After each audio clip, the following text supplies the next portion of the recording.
Saviez-vous qu'au cours de la seule année écoulée, plus de 1 500 000 personnes ont défilé dans les rues de France en signe de protestation, certains se heurtant violemment à la police, incendiant des bâtiments publics et paralysant des villes entières. Le gouvernement français est confronté à une vague de troubles sans précédent depuis les soulèvements étudiants de 1968. Depuis grève de masse à barricades en feu, on commence à avoir l'impression que le cœur de l'Europe tremble sous la pression. Mais il ne s'agit pas seulement de retraite ou de politique. Quelque chose de bien plus profond est en train de se dénouer.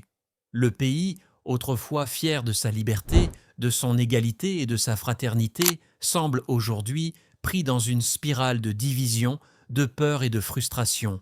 Sous la surface des croissants et des cafés, une tempête gronde, difficultés économiques, conflits culturels et désillusions politiques. Alors, que se passe-t-il vraiment en France? Et surtout, que se passe-t-il ensuite? Restez avec nous pendant que nous découvrons 10 bonnes raisons pourquoi la France pourrait être plus proche de la rupture que quiconque veut l'admettre. Nombre 1. Troubles économiques. L'économie française peut paraître stable en surface, mais en creusant un peu plus profondément, vous constaterez millions de personnes luttent pour garder la tête hors de l'eau. L'inflation ronge discrètement le quotidien. Ces 2 dernières années, le coût des biens de première nécessité comme la nourriture, l'électricité et le carburant a grimpé en flèche. Selon INSEE, Agence nationale de la statistique et des statistiques, ANSS, l'inflation a atteint 5,7% en 2023, avec les prix de l'énergie augmentent de plus de 15% dans certaines régions. Pour de nombreuses familles françaises, cela implique des décisions difficiles. Chaleur ou nourriture, loyer ou médicaments. Et tandis que les prix augmentent, les salaires ont à peine bougé. Les salariés au salaire minimum, dont beaucoup travaillent à temps plein, se retrouvent sous le seuil de pauvreté. Même les professionnels de la classe moyenne se serrent la ceinture. Les propriétaires de petites entreprises, notamment dans l'hôtellerie et la vente au détail, ferment boutique, la fréquentation se tarissant et le remboursement des prêts devenant impossible. Mais il ne s'agit pas seulement de chiffres, mais de confiance. Lorsque les gens ont l'impression de travailler plus dur pour moins, tandis que les élites et les entreprises semblent épargnées, cela engendre ressentiment et ce ressentiment se répand dans la rue, dans les bureaux de vote et dans l'opinion publique. De plus en plus de Français affirment ne plus croire que le système leur convient. Alors, que se passe-t-il lorsqu'un pays tout entier commence à perdre confiance en son économie? Quand l'espoir est remplacé par le mode survie, cela crée la tempête parfaite pour des troubles. Et en France, où la protestation est pratiquement une tradition nationale, cette frustration économique devient quelque chose de bien plus explosif. Nombre 2. Manifestation contre la réforme des retraites. Début 2023, une seule décision a provoqué une onde de choc dans toute la France. Le gouvernement du président Emmanuel Macron a relevé l'âge de la retraite de 62 à 64 ans.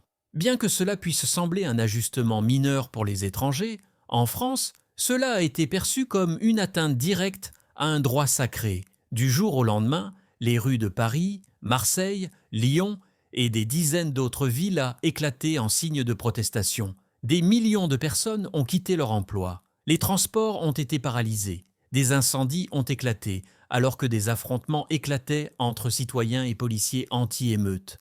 Mais pourquoi cela a-t-il suscité un tel engouement? Fureur? Parce qu'en France, la retraite est plus qu'une étape économique importante. C'est un symbole de dignité et d'équilibre. L'idée est simple.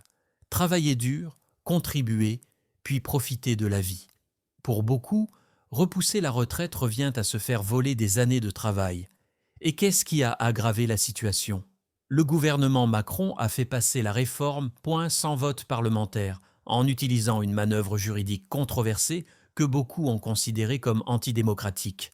Au-delà des rues, quelque chose de plus profond s'est fissuré. Confiance dans le leadership laisse, citoyens ont commencé à demander. À qui s'adresse réellement cette réforme? Les experts ont affirmé qu'il était nécessaire de protéger le système de retraite, mais beaucoup pensent que le fardeau est placé sur le travailleur moyen, tandis que les riches restent épargnés. Cette manifestation ne concernait pas seulement les retraites, c'était un signal d'alarme. Elle a révélé comment le gouvernement est en décalage avec son peuple et à quel point le contrat social est devenu fragile. Et en France, quand les gens se sentent ignorés, ils ne se contentent pas d'écrire des tweets indignés. Ils marchent, ils crient et parfois, ils s'émeutent. Nombre 3.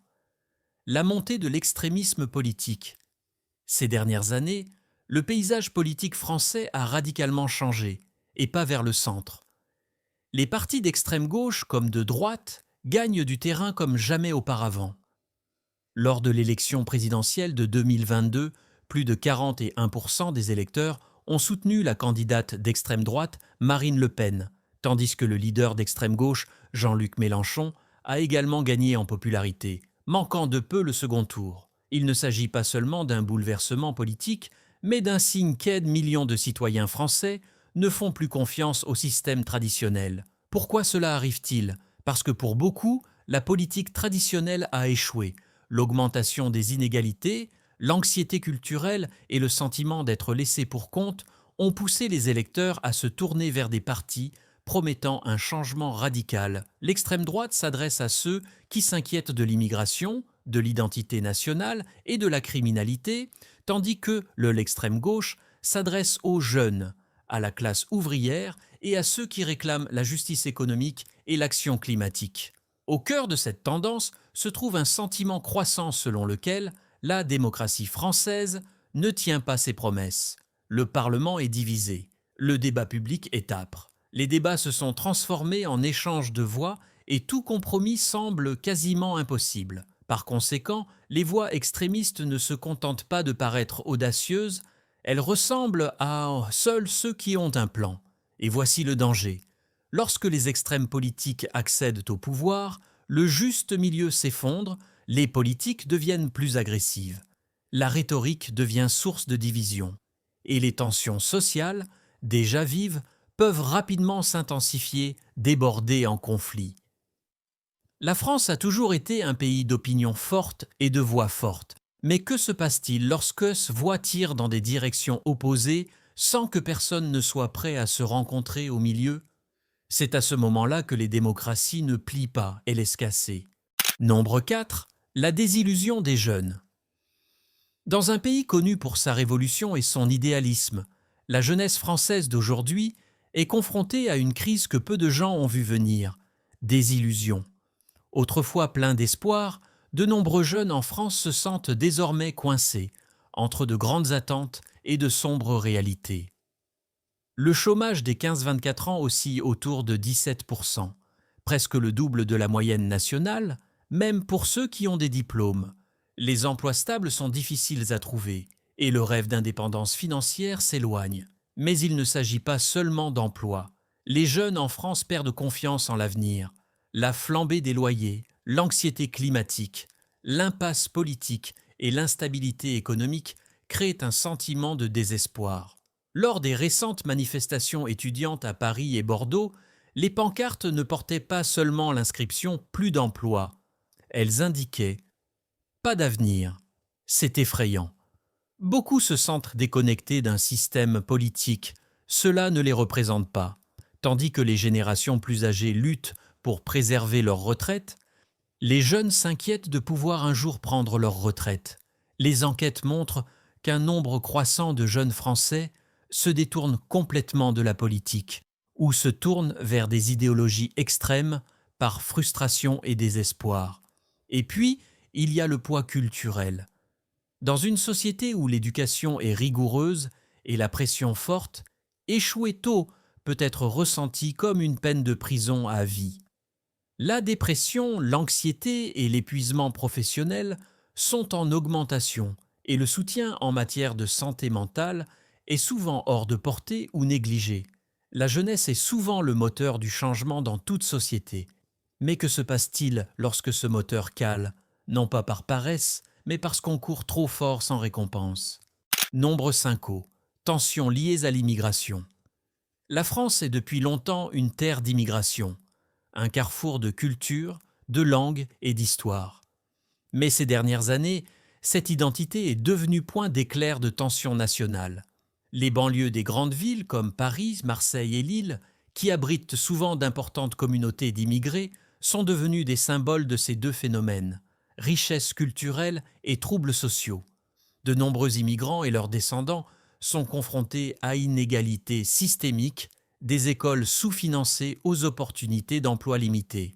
Parallèlement, certains citoyens français de souche perçoivent l'immigration comme une menace pour identité nationale et sécurité publique, une peur amplifiée par la rhétorique politique et le sensationnalisme médiatique.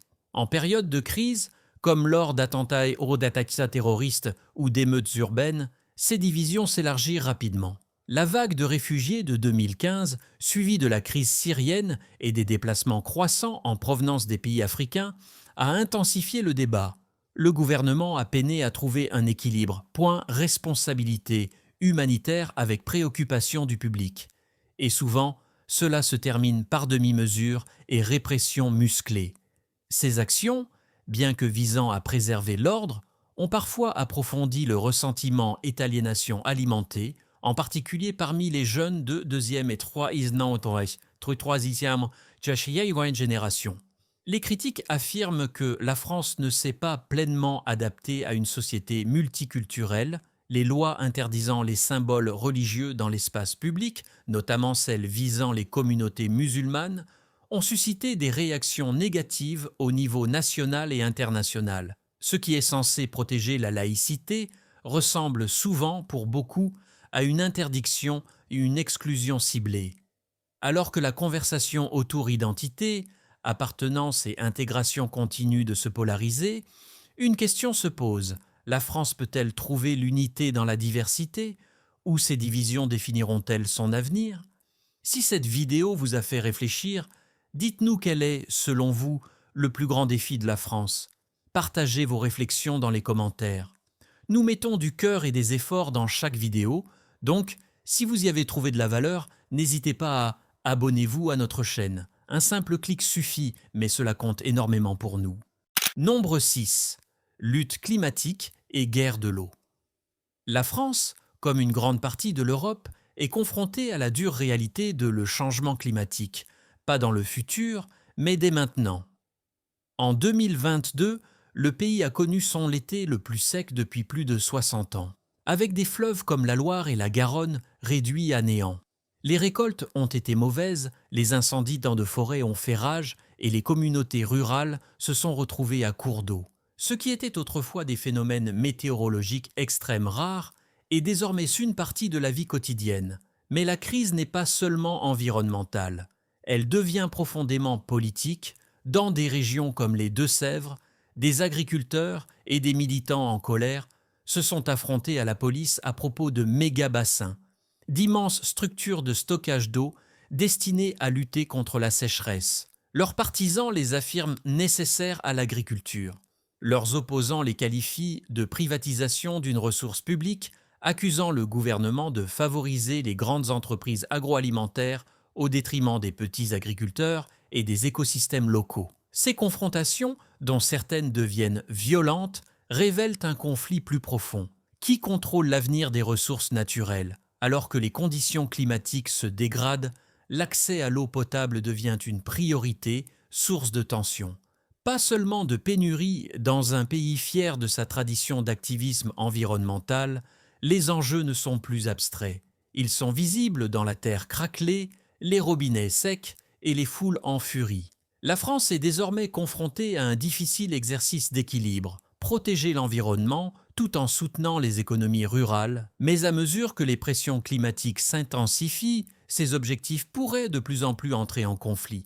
Et si les gens commencent à croire que la survie est une compétition entre les villes et les villages, les entreprises et les citoyens, les riches et les pauvres, alors le changement climatique ne sera pas seulement un problème scientifique, il déclenchera quelque chose de bien plus vaste, des bouleversements sociaux.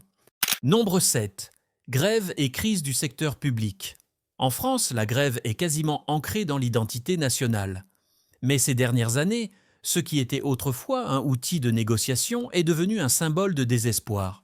Partout au pays, enseignants, infirmières, conducteurs de train, éboueurs et pompiers quittent leur travail, non seulement pour un salaire plus élevé, mais parce qu'ils disent que le système s'effondre. Les hôpitaux sont débordés, les urgences fermant leurs portes faute de personnel. Les trains et les métros sont paralysés. Les travailleurs des transports exigeant des conditions de travail plus sûres et des salaires décents. Les enseignants sont surchargés de travail, sous-payés et démissionnent en nombre record. Ce n'est pas isolé, c'est systémique. L'épine dorsale de la société française, la secteur public, craque sous le poids d'années d'austérité, de mauvaise gestion et d'une demande croissante. Il ne s'agit pas de simples manifestations dispersées, mais de vagues de résistance coordonnées. Rien qu'en 2023, la France a connu plus de 2000 grèves organisées, pendant plusieurs semaines. Si certains citoyens sont frustrés par ces désagréments, d'autres y voient un signal d'alarme. Si les personnes qui font fonctionner la société sont épuisées et ignorées, que se passera-t-il ensuite ? Ce qui est encore plus alarmant, c'est quel écart croissant entre la réponse du gouvernement et le sentiment public les autorités qualifie souvent les grèves de perturbatrices ou de inutiles, ce qui alimente encore la colère. On perçoit de plus en plus que ceux qui sont au pouvoir sont déconnectés de la réalité. Gérer des feuilles de calcul, pas des personnes. Alors, lorsque les services mêmes qui éduquent vos enfants, soignent vos blessures et vous amènent au travail commencent à s'effondrer. Qu'est-ce qui maintient une nation unie ? En France, la réponse était autrefois la solidarité. Aujourd'hui, cela ressemble davantage à un compte à rebours. Nombre 8. Crise du logement. Trouver un endroit où vivre en France, surtout dans les grandes villes, devient de plus en plus difficile. Un cauchemar pour des millions de personnes. À Paris, le loyer moyen d'un appartement modeste, peu consommant plus de la moitié du revenu mensuel d'une personne.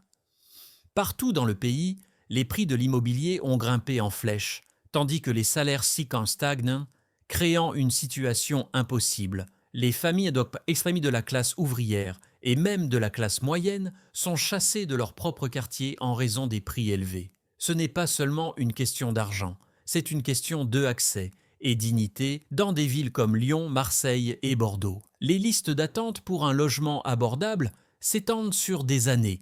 Les étudiants s'entassent dans des studios exigus et hors de prix. Les familles sont contraintes de vivre dans des espaces de mauvaise qualité et surpeuplés. Et dans l'ombre, le nombre de sans-abri augmente tranquillement avec des dizaines de milliers de personnes dormant dans des abris ou dans la rue, dont beaucoup sont des femmes et des enfants.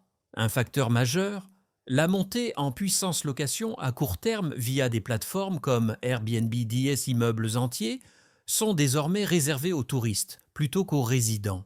Si les propriétaires en profitent, les habitants peinent à trouver un logement stable. Dans certains arrondissements de Paris, près de 1 appartement sur 4, il s'agit d'une location à court terme. Résultat, une ville vide où les communautés se désagrègent et où le coût de la vie ne cesse de grimper. Le gouvernement a mis en place des réformes, mais les critiques estiment qu'elles sont insuffisantes et trop tardives.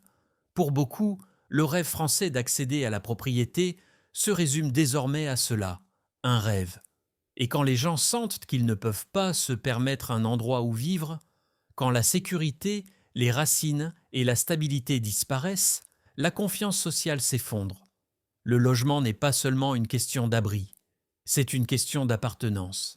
Et dans la France d'aujourd'hui, beaucoup trop de gens ont le sentiment de ne pas appartenir à un endroit précis. Nombre 9. Surveillance numérique et préoccupations en matière de liberté. Au nom de la sécurité nationale, la France s'engage dans une nouvelle ère de la surveillance numérique. Et de nombreux citoyens sont profondément inquiets. Jeux olympiques de Paris 2024, le gouvernement a approuvé un projet de loi controversé autorisant l'utilisation de surveillance vidéo alimentée par l'IA Dance les espaces publics.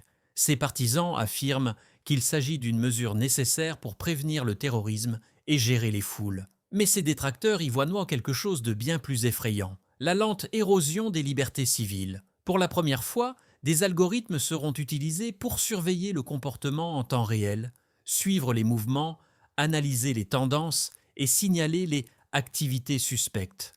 Mais qu'est-ce qui définit suspect et qui décide ? Les groupes de défense des droits civiques, notamment Amnesty International, avertissent que cela pourrait créer un précédent dangereux, non seulement pour la France, mais pour toute l'Europe. Une fois ces systèmes en place, est-ce qu'ils seront un jour vraiment éteints? La France, une nation qui défend fièrement liberté et vie privée, se trouve désormais sur le fil du rasoir. Suite aux attentats terroristes et à l'inquiétude croissante du public, beaucoup se sentent tiraillés entre la promesse de sécurité et la menace d'un état de surveillance. Dans les quartiers déjà marginalisés, cette technologie ressemble moins à une protection qu'à un ciblage. Le débat ne porte pas seulement sur les caméras ou les algorithmes, mais sur confiance. Un gouvernement peut-il garantir la sécurité sans porter atteinte aux droits fondamentaux? Ou assistons-nous à la naissance silencieuse d'une société où la liberté est d'échanger contre le contrôle, une mise à jour à la fois? Si la technologie est l'avenir, la France doit décider quel avenir elle construit réellement. Nombre 10. Érosion de l'identité et des valeurs nationales. Peu de pays défendent leur identité culturelle avec autant d'acharnement que la France. Mais aujourd'hui, cette identité même semble assiégée de l'intérieur. Autrefois unis sous les idéaux de liberté, égalité, fraternité, les Français se trouvent aujourd'hui profondément divisés sur la véritable signification de ces mots dans une société en mutation rapide. Au cœur du conflit se trouve laïcité, la forme stricte de laïcité française. Conçue à l'origine pour protéger la liberté religieuse en séparant l'Église et l'État, elle est aujourd'hui au cœur de débats houleux, notamment sur l'islam, le hijab et la liberté d'expression. Pour beaucoup, ces politiques visent à défendre les valeurs françaises, mais pour d'autres, notamment au sein des communautés immigrées, elles représentent exclusion et répression. Des discussions animées sur nourriture halal. Dans les écoles A, des débats acharnés sur la pureté de la langue française, la nation s'interroge sur son identité même. La mondialisation, l'immigration et l'ère numérique redéfinissent la notion d'être français, et la réponse ne fait pas l'unanimité. Certains craignent que la tradition soit diluée, qu'elle âme de la France se perd. D'autres soutiennent que s'accrocher trop étroitement à une vision dépassée de l'identité empêche le progrès et l'inclusion. Le résultat, un pays pris entre nostalgie et transformation, entre fierté et polarisation. La plus grande force de la France a toujours résidé dans sa clarté culturelle et ses convictions. Mais aujourd'hui, cette clarté est brouillée. Et si une nation ne parvient pas à s'entendre sur ce qu'elle est, comment peut-il savoir où il va? La bataille pour l'avenir de la France ne se déroule peut-être pas dans les rues ou au Parlement, mais au cœur même de son identité. La France est une nation à la croisée des chemins. Accablée par la pression économique, les divisions politiques, les conflits culturels et l'urgence environnementale, les signes ne sont pas dispersés, ils sont interconnectés. Chaque crise alimente la suivante, créant une vague d'incertitude qui met à l'épreuve la résilience du pays comme jamais auparavant. Mais voici le problème, la France est déjà passée par là. C'est un pays né de la Révolution, de la rébellion et de la réinvention. Et si les défis actuels sont plus complexes, l'esprit du peuple français reste fort, éloquent et inébranlable, que ce soit par des manifestations dans la rue, des débats au Parlement ou des mouvements populaires, la France se bat pour son avenir. La question n'est plus si le changement arrive, c'est quel genre de changement l'emportera. Les divisions vont-elles s'accentuer ou l'unité surgira-t-elle des fissures? Le système va-t-il plier ou finalement s'effondrer?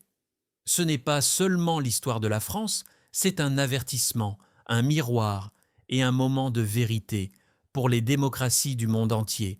Faites-le nous savoir dans les commentaires. Selon vous, quel problème constitue le point de basculement? Et si vous avez trouvé cette vidéo puissante, rappelez-vous. Un clic pour vous abonner nous aide à continuer à vous proposer des histoires qui n'ont watigir qui comptent.